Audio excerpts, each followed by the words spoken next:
Q&A, but I really want to thank you for sharing the promising use cases from Indonesia, very instructive, I think, discussion. And now I would like to turn over you talk about the Helix and how we work together to have the industry perspective from Ms. Ghosh.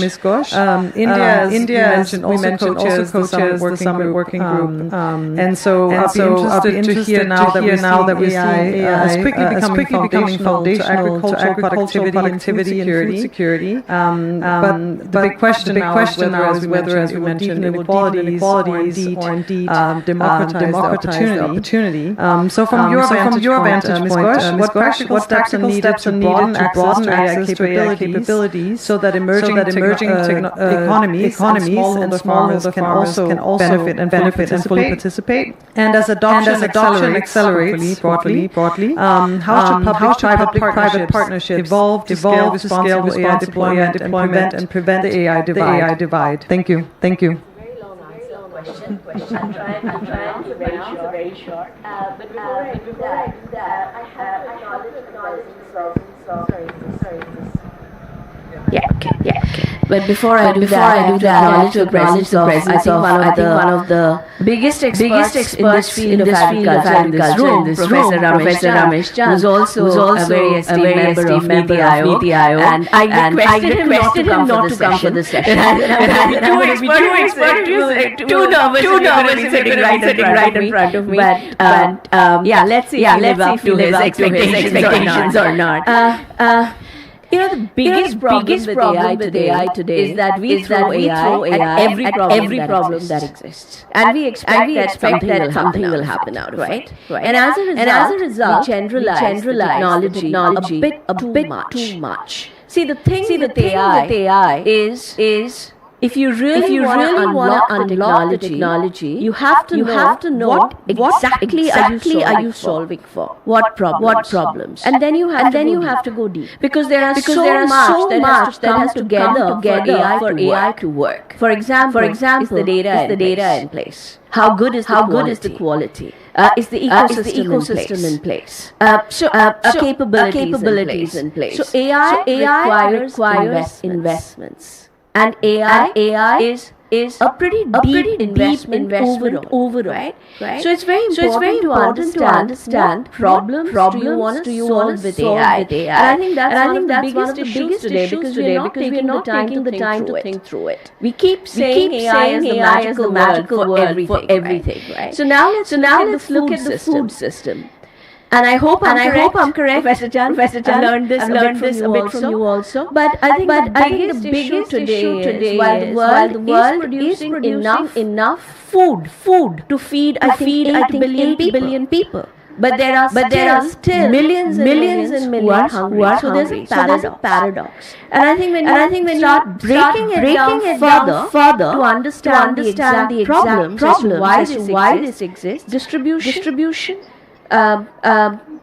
The entire access to food. Do you have access to their surplus? And there's deficiency, and then you don't have a bridge to ensure that distribution happening at a real time that is needed. And what this results in is tremendous amount of food wastage. Right? And some of the culprits when we think of it, of course, geopolitical wars are a big culprit. Conflicts are a big culprit. Climate is another big culprit, right? So this is how I look at everything from a tech lens. By no means an expert in the domain. But when I look at it from a technology lens and I say, how do I apply the technology to this problem? This is the domain that we have to play with. So now when you look at it, if I have to say where do I want to go deep?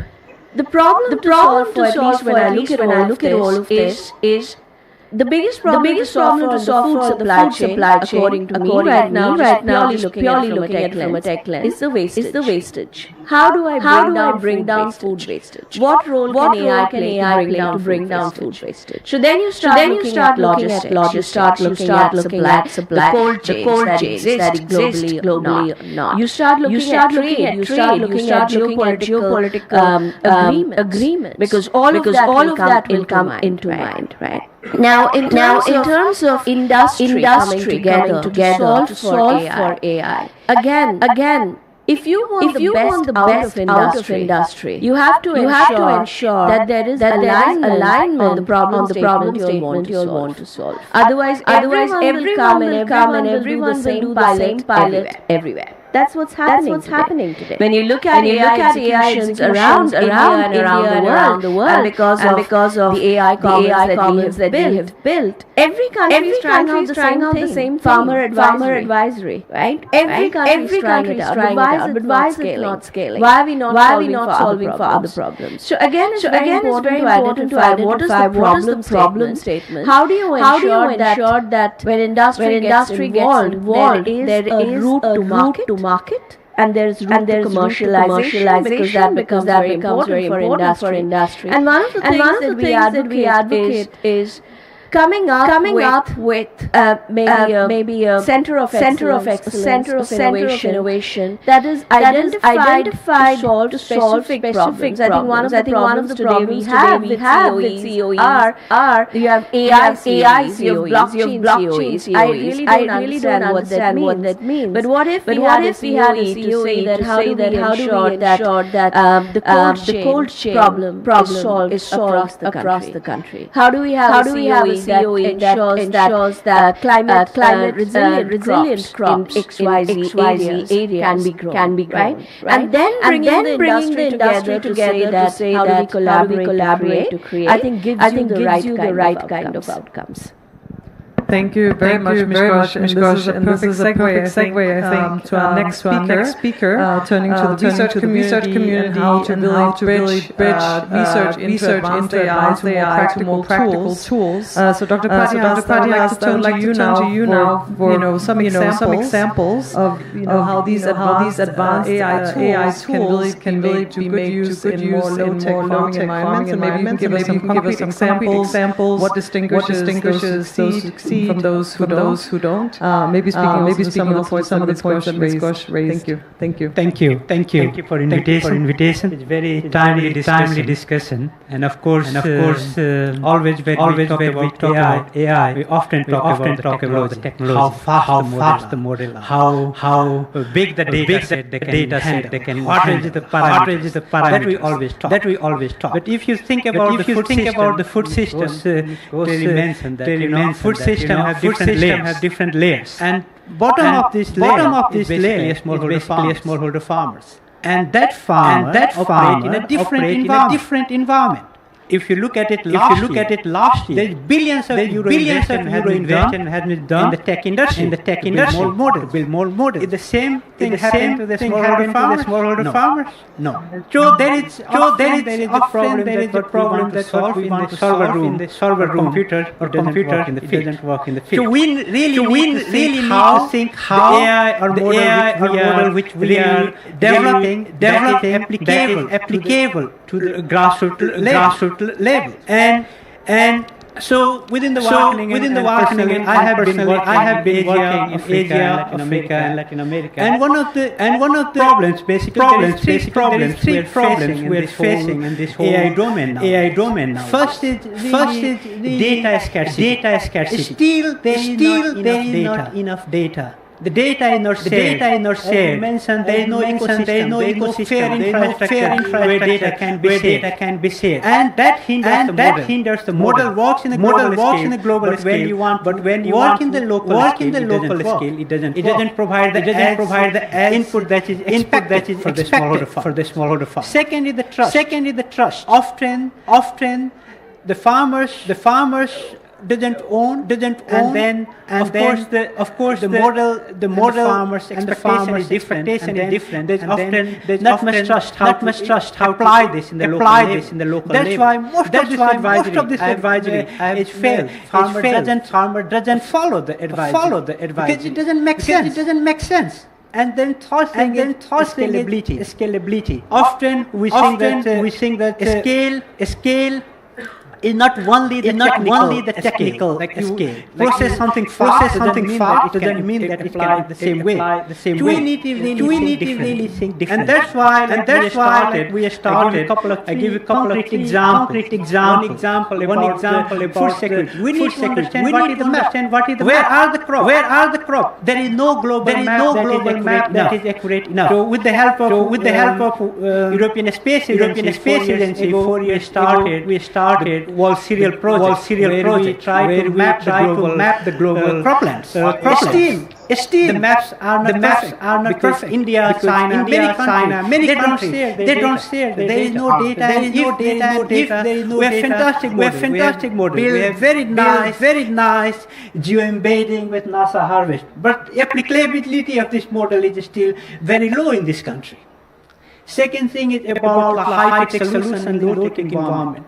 For example, chocolate industry, cocoa, agroforestry is really suffering from the climate change. And we have established many advisory services, but not from the researcher or tech perspective, but engaging farmers' perspective. And that works. We build basically chatbot with their language that really understand what they need and how we can translate their problem. They know which diseases are coming. So we are using computer vision from their lens and then we are training. And that works. So there are a couple of things which we really see that if you really want to make these things working, you need to make sure that these solutions should work in low-tech environment.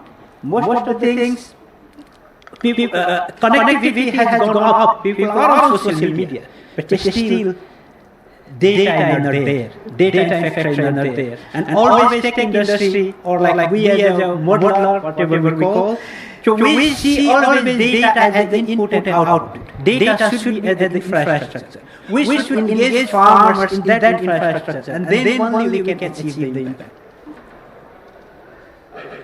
Thank you very much. And I think with this, we unfortunately we're coming to a close on time. I think maybe the speakers can be kind enough to stay a little bit after their questions. We won't have much time for Q&A. But just to thank you all for really providing a diverse set of perspectives for the timely discussions, to the ambassador of the Netherlands for framing this important discussion. And I think some of the key takeaways perhaps is that there is vast potential, and we saw the Indonesian perspective, all these very concrete examples. Also, Dayan talking about potential anticipatory action, and we heard about this global and even domestic paradox of food insecurity, when there really is enough food, but it may not be distributed enough or properly. And also, I think importantly that to have impact with AI, we need to make sure that it's problem-driven, that it is driven by the local context and the farmers who need to use it. And maybe lastly, a very important point, which is exactly core to the work we do at the OECD, that to drive this adoption, we also need to ensure that there is trust in what is produced. And this requires obviously a number of factors such as explainability and transparency and so on, and also responsible data collection. But just with that, let me thank the panelists for their rich inputs. Please do stick around a little bit for some questions, maybe in the margin. And thanks again to the Kingdom of the Netherlands for co-hosting this event with the OECD. Thank you.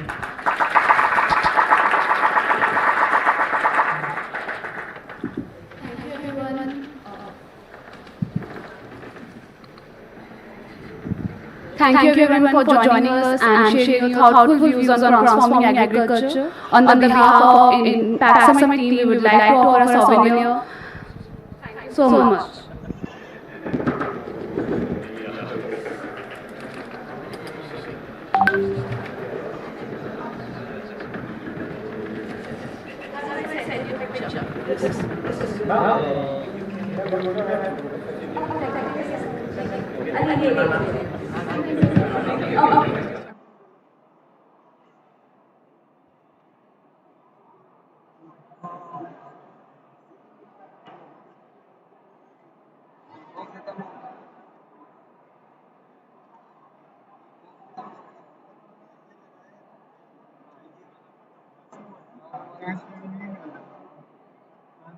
वाला ये खत्म हुआ मेरा ethical वाला तो मेरा यहाँ है ही नहीं सर। मेरा तो सिर्फ एक ही चल रहा है, एक तो मेरा बंद ही है।